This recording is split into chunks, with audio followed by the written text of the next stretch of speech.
Hello everyone, आज हम कुछ बहुत ही इंपॉर्टेंट कॉन्सेप्ट सीखने वाले हैं ऑफ लीनियर अलजेब्रा।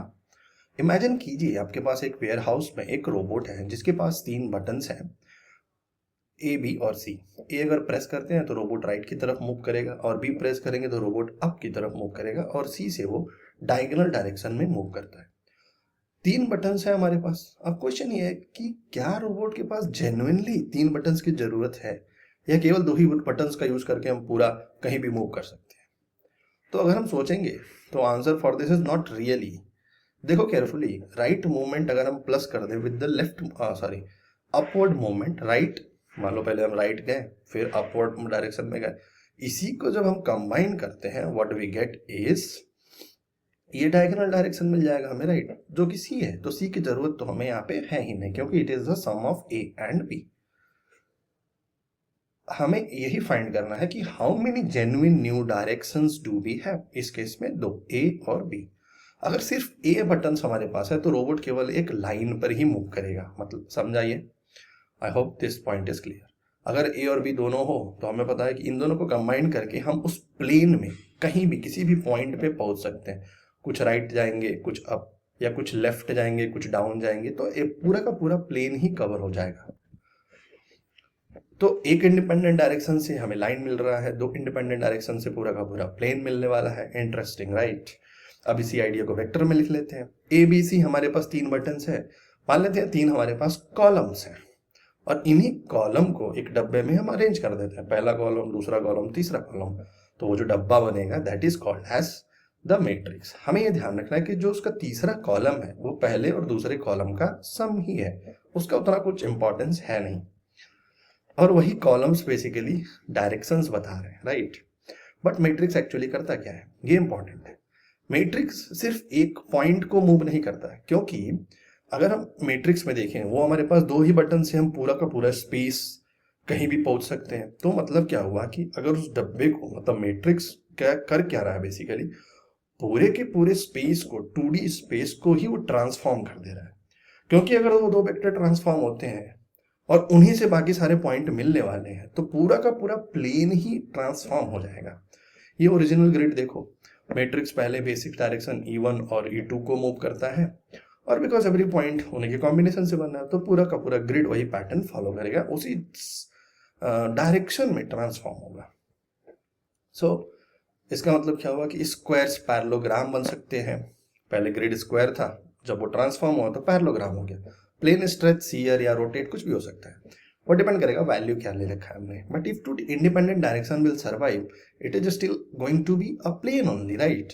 तो ट्रांसफॉर्मेशन के बाद भी भले टिल्टेड या कोई भी पैरेललोग्राम मिल रहा है स्क्वायर के बजाय, लेकिन वो प्लेन तो है ना। अब दूसरा मैट्रिक्स देख लेते हैं जरा। इस बार E1 और E2 दोनों सेम डायरेक्शन में नहीं जा रहे हैं, सॉरी सेम डायरेक्शन में। पहले E1 और E2 एक दूसरे के परपेंडिकुलर थे, अभी दोनों एक सेम डायरेक्शन में जा रहे हैं। और देखो क्या मिलता है, तो जो पूरा का पूरा प्लेन होगा वो कोलैप्स कर जाएगा एक लाइन पे ही, क्योंकि उस लाइन के अलावा अगर कोई पॉइंट पे पहुंचना चाहे E1 और E2 का यूज करके तो हम पहुंच ही नहीं सकते। 2D इनपुट था बट आउटपुट केवल 1D रह गया। इस केस में एक डायमेंशन ही खत्म हो गया। Different input point even same output पर पहुंचा सकते हैं, that means information is lost, खत्म हो गया, 2D से 1D में पहुंच गया। और अगर सब डायरेक्शन डिसअपियर हो जाए then everything collapses into one point. So now we have plane. दो डायरेक्शन सर्वाइव करते हैं तो प्लेन मिलेगा, एक डायरेक्शन सर्वाइव करेगा तो पॉइंट, और कोई डायरेक्शन सर्वाइव नहीं करता है तो we get a point. Sorry, एक डायरेक्शन में लाइन है और जीरो डायरेक्शन में पॉइंट है। इसी को 3D में ले जाए तो 3D में वो जो क्यूब है उसके पास तीन इंडिपेंडेंट डायरेक्शंस होते हैं। तो मैट्रिक्स अगर लिखेंगे तो अ मैट्रिक्स में कीप इट 3D और फ्लैटन, तो वो कर क्या सकता है, उस या तो उस 3D प्लेन को जब मैट्रिक्स अप्लाई करते हैं प्लेन पे, मतलब उसके तीनों इंडिपेंडेंट डायरेक्शन पे, तो या तो हो सकता है कि उस 3D को 3D में ही ट्रांसफॉर्म करे, या 3D को फ्लैट करके एक प्लेन बना दे जो आप देख सकते हैं, या उसको क्रश करके एक लाइन बना दे, या कोलैप्स कर सकता है पूरे को पूरे एक पॉइंट पे। सो 3D स्पेस है तो तीन डायरेक्शन, प्लेन है तो दो डायरेक्शन, लाइन है तो एक डायरेक्शन, और पॉइंट है तो जीरो डायरेक्शन। अब फाइनली एक नाम चाहिए इस नंबर को, कितने डायरेक्शन सरवाइव करते हैं, इसी को जो हम बोलते हैं this is called as rank of a matrix. जिस मैट्रिक्स के अंदर ये तीनों या जो भी जितने भी वेक्टर हम लिख पा रहे हैं उस मैट्रिक्स का ये रैंक होगा। So remember rank is number of independent direction जो कि सर्वाइव करते हैं लास्ट तक। अब एक quick challenge, matrix number 1 columns देखो, सब सेम डायरेक्शन में कोलैप्स हो रहा है, output is align, so rank is 1। Next matrix देखो, केवल 2 इंडिपेंडेंट डायरेक्शन सर्वाइव कर रहे हैं, क्यूब हमारा प्लेन बन गया, रैंक हो गया 2। तीसरे में देखेंगे तो 3 इंडिपेंडेंट डायरेक्शन सर्वाइव कर रहे हैं, वॉल्यूम रिमेन्स 3D, तो रैंक उसका क्या हो जाएगा 3। और जीरो मैट्रिक्स, एवरीथिंग ओरिजिन पे आ जाता है तो उसका रैंक हो जाएगा 0। और फाइनली ये रो रिडक्शन वाली बात है, why do we count pivots, मतलब नॉन जीरो, पहला नॉन जीरो जो एंट्री होता है हर रो का उसको बोलते हैं pivot, because pivots help us detect how many independent directions are present, that we will study in later video, so that is rank. But remember, row reduction does not create rank, it only वो बताता है rank क्या है, लेकिन अगर visualise करना है तो कितने इंडिपेंडेंट डायरेक्शन सर्वाइव करते हैं।